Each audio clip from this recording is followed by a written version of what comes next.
Bonjour, Pai Kunsare, ngal Paingal Labangal, Nantungal inde Paingal Nanda et de Paile. Lang salmina fo lando sifo no jam ko bimbido nandi don non wadi peut-être 2 jours et wa wali tintude ayara piji jokkade di no dudi mais mami wala na o video do andi tingolo hande base de données jidin ko dum fewndi e ko honto fokkita nandi don non hande fo wolay pular no nandi don non eli kamano no wolude pular fi exitugol fulbe ben ko do wadi mini pullo futa wonata sawu hande kadi en wonata sawru parce que en nani no selludalen no wi'ata Lansana Conté goto tudata heltuda goto yata dabba njuri acca joma njuri joni min nami woli dum ko fewndo Sirajo Diallo en dabbayno laamu tawi président selludalen no wonde Lansana Conté andi gonga kanko maka yewte ko dum wadi mi wi surtout jama on duama andinede hande kadi futa wana sawru e weltaneme parce que menen meden andinde président Mamadi Doumbouya be yahuno be famini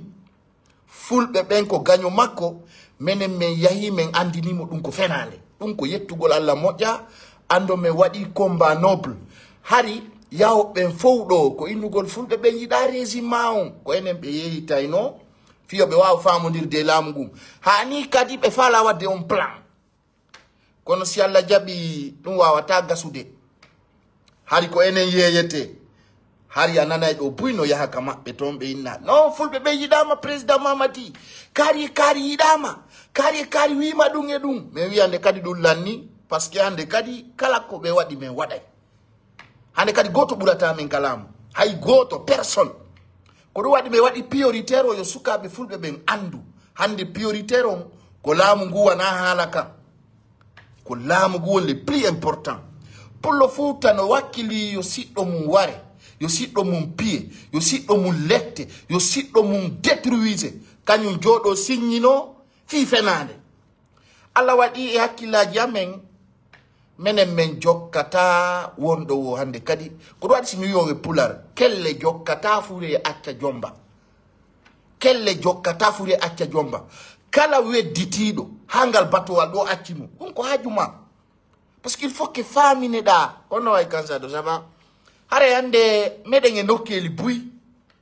meden fokkitani piji buy jono ay be andi be wata men manipulude be wata men yiltude bawo général Mamadi Doumbouya et il veut tout faire pour salir le nom de général Mamadi Doumbouya mais si mi eli kamano na président Mamadi Doumbouya kella la ngandi ko fenande eli kamano ko hondu mari ko convaincre pour le Fouta eli kamano yenno do fulbe ben ay bini be wi ko yeyobe torso jem fodda e laamu ala do hande musutaki ko fiɗɗi kon ko do wadi simi wi on wattane yila si don faala son faala ka jodo don jali don e aybe mon min ko mi mari ko mi rasira on président Mamadi Doumbouya ko gido men e bata wona makko sabu pullo Fouta kadi hada ta président Mamadi Doumbouya lama golde parce que ko duwa don famude onon fulbe ben ta on jabu goddo wiya on président Mamadi Doumbouya ko jam fanteje so be wolani on dum ko manyi pilu gollo ko fenande parce que si mi wi ma président Mamadi Doumbouya ampullo nga vota nali mo taw holo dum ko gonga est ce que ko kartal ma président Mamadi Doumbouya nangiri Alpha Condé est ce que ko mbudi ma président Mamadi Doumbouya nangiri Alpha Condé est ce que ko contribution ma président Mamadi Doumbouya nangiri Alpha Condé ko jelo warani Alpha Condé ko jelo détruisi do Alpha Condé ko fulbe jelo bonnani onon ko goddo wolta fi Alpha Condé ko dum holoto don ma goddo yama do voilà Sidia Touré sali do wadugol allié fi yo fulbe Fouta belam demandez ça ils vont vous dire hande non selludalen kadi mo holor don on no dabbude no négocier parce que o famille hande kadi fulbe Fouta be mayantamo o andi hande kadi fulbe Fouta be dartanta ko mo sabuna mi wi on eno ka problème on woni do si tawi hibe hebude ko be faala kon e jungo landon don ko fiila gine be wolata si tawi lando on barani be ko be faala ka kon be lando wi hande kadi jonnata be ko be landi kon be ya menen fulbe be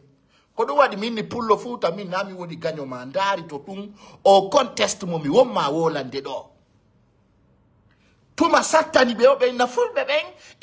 de ani on be yida on be fenen général Mamadi Doumbouya pullo Fouta o añaɗum mo yiɗi fulɓe ɓe mo waɗi fulɓe ɓen prioritaire kadi taw jentuɗo ɓe innama ye minen fulɓe ɓen men yiɗaka pullo Fouta ko sino faala wakkilo o hetta geɓal makko ayna o koɗo e leydi ndi na o fattu ta jaɓu noon sabu kiikalajo perda avenir leydi ma ndi sa tewtike ɗo haala fenani haala politicien fof fenay ala politicien joɗo wolo o gonga fenande tum ɓe waɗi prioritaire c'est moi ɓe di minne o leyi ɓe négociide kono men jaɓata kadi ɓe laamota ko ɗo par ce qu'ils sont pas andi mi nana ɗo yimɓe noyinna selludalen no yiɗa fenande sa ari lagine ɗo hande anda selludale yiɗaka billahi wallahi tallahi ça c'est de 10 à aujourd'hui sa ari lagine ɗo à 100% anday hari ɓawo ɗo seeɗa wano 2010 2015 2020 adi selludale no yiɗa kono he 2025 kiɗo ko mi ko lagine ɗo ko ma Dumbuya feccere feere ala feccete feere ala alle a contribué à 100 francs fi Dumbuya c'est Dumbuya kadi meeɗama janfagol et pour vous dire que o nouvelle constitution ɗo ko nouvelle constitution moƴƴuɗo tawɗo woɓɓe mon ɗum arrangea ɗum par ce que ono na ko habbino ɗon ko yi'u ɗon ɗo sikkude yimɓe ɓen ko hakkaɓe mon ɗo sikkude goɗɗo ɗaɓɓa e ƴetta jonna on sokko ɗon ça c'est terminé o nouvelle constitution mo wonɗo yiide ɗo opposition on no faalano yaltingol sukaɓɓen innugol de gege duwayomo on a maki de gege duwayomo na on chef quartier na on chef secteur laamu lanɗo toso ko ala tant que pullo Fouta no yawiti lanɗo mum haray ko fus wonata yeeso ma lanɗo toso ko ala daysi ko chef quartier wonda haysi ko chef secteur haysi ko directeur quand je vois certains parmi vous nous parlent de vos diplômes là no yurumi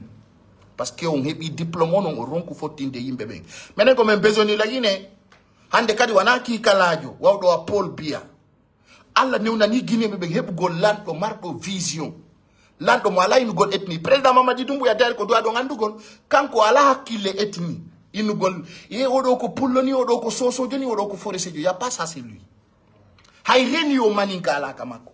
kanko président Mamadi Doumbouya ya pas ça là-bas il n'a pas ça donc to itte ɗum e hakkille mum few kala wolanɗo mo ɗum on tigi fene hakkil maninka ala ka esprit CNRD wigol kaari ko ethno moi kaari il vient de ces régions ɗum ala nder ton mais regardez le poste stratégique ça doit vous donner une grande leçon ça doit vous réveiller politicien ɓe ɓen ko enen ɓe sacrifié no ko enen ɓe nayno yalteɓe wara on hara ɓiɓɓe maɓɓe ɓen no waalo e hôtel ji ɓiɓɓe maɓɓe ɓen no dogina de Mercedes les plus chers ɓiɓɓe maɓɓe ɓen no yaha Dubaï et Allemagne ɓiɓɓe maɓɓe ɓen certains sont en Canada d'autres sont en Amérique ɓe nayo yaltuɓe wara on na leydi pirante ko évaluation leydi pirante ko développement an hitande ar nde o anna a tawtowo e laamu ngu imaginez kala pullo Fouta aliyiɗo e laamu on ɗon ko yenneteɗo aybine ono no yon ko laamu faala ɗon est ce que mo natali aéroport no ƴawa e avion tagaɗo so jokki lawol ko adna on yaajiri ko faɗeteɗon fottu e ka faɗeteɗon ka fotteteɗon fanɗu e minani woɓɓe no yinna ɗo ye onon fulɓe ɓen on changi joni no jokki Doumbouya mais famille jokkunoɓe ɓen Alpha Condé ko jokki kon jokkunoɓe Lansana Conté Dadis Camara tagaɗo na ya wonu neɗɗo huɗaɗo koya andu ko faalaɗa anda ko honto aduna on fokkiti woɓɓe no yahi ɗaɓɓere Paris woɓɓe iwri ɗon yahi Belgique woɓɓe yahi Suisse woɓɓe iwri ɗon yahi Amérique kon fo na e ville goto woni liyen jiɗin ko yon andu ko no ɗi yarata hande ko nen ko daɓɓugol kono minen koye ɗum men woni minen ko laamu men yini o meɗen daɓɓude de kadi hande kaynaɓe basol ngol leñol ye fulɓe ɓen yiɗaka ko fenande ha hande selludale meeɗa votande pullo Fouta fiyo laamu seede ɗum ko gonga Aliou Ba ko iwno ɗo France o arti o yimo IFDG no habbimo ka aéroport ha hande o yimo IFDG no manifesto fiyo Aliou Ba yaltu réveillez vous ɓe nayne ɓe yiɗi de ɓe falaka en hande ɓe falaka en janggo c'est-à-dire utiliser les stratégies communautaires pour diviser ko ɗum waɗi miɗo toro ministre de l'administration territoire on waɗugol ɗi parti ji ɗo tati dissoudre tant que RPG IFR IFDG ittaka lagine guinejo innata alhamdulillahi rabbil alamina billahi wallahi tallahi surtout noon RPG et IFDG ɓeɗo no doit fittede wona di passé wawa FNDC ɓe doit ka existude si tawi lagide inna alhamdulillahi rabbil alamin Alpha Condé selludalen Sidia Touré fi ɓen ɗo woltake ɗo dem be vivi mabbe o dubi mabbe din towi e ko nu fala na Guinée Cellou Dalein woni ministre des transports oni premier ministre oni no keli buy kondo on nafile indi depuis o arika parti politique 2007 haka fewndi den do ko lorra tu wonani pullo Fouta warede hersinede aybine détruise ware rade kondo on nafi ka woni premier ministre en 2004 première priorité di salandi ke jamam be halande ko wadi ko o halino o hali o kombo tudata hel tudanga chasaji ayda fewndo walla ino lansana konte o radi si be makko ben wano siraji jalen fo no andi dum on do jodi do be no dayna président Mamadi Doumbouya ko mi toroto kala pullo Fouta jento to do lan ittu bernde nde wada faamu ngun andita hande kadi menen me wonata do fi yo pullo Fouta ay bine menen me wonata do fi yo pullo Fouta ware menen me wonata do fi yo lagine yaru bawo ça c'est clair kala kadi waddo dum ko menen tigi immoto barama inama gasata e be take tapote lay kala ngandi mi sokkay be mone lernde mi ari o mi wolay gonga ka min ko fo suudata on ko bimi halne on dum min namono manano Doumbouya fus wada on rien absolument o wiya on wada on kadi be jokkudon be ala e lawol dabbugol lamudi ko ma pinibe ko si tawi pullo Fouta sacrifié te ware parce que ko on suma be yata ka ONG ji be lando mbudi don andi pullo Fouta harata mbudi min yo ngala do pullo Fouta mo contribuali mbudi fi yo Cellou Dalein lam ande so inama yo budum dum no buri problème kiriyef hande kala pullo Fouta do si yimɓe ni Cellou Dalein rambusu dum parce que yimɓe ben famina haray ko Cellou Dalein wadi yimɓe ben ko be woni ko yimɓe ben wadi mo ko woni ko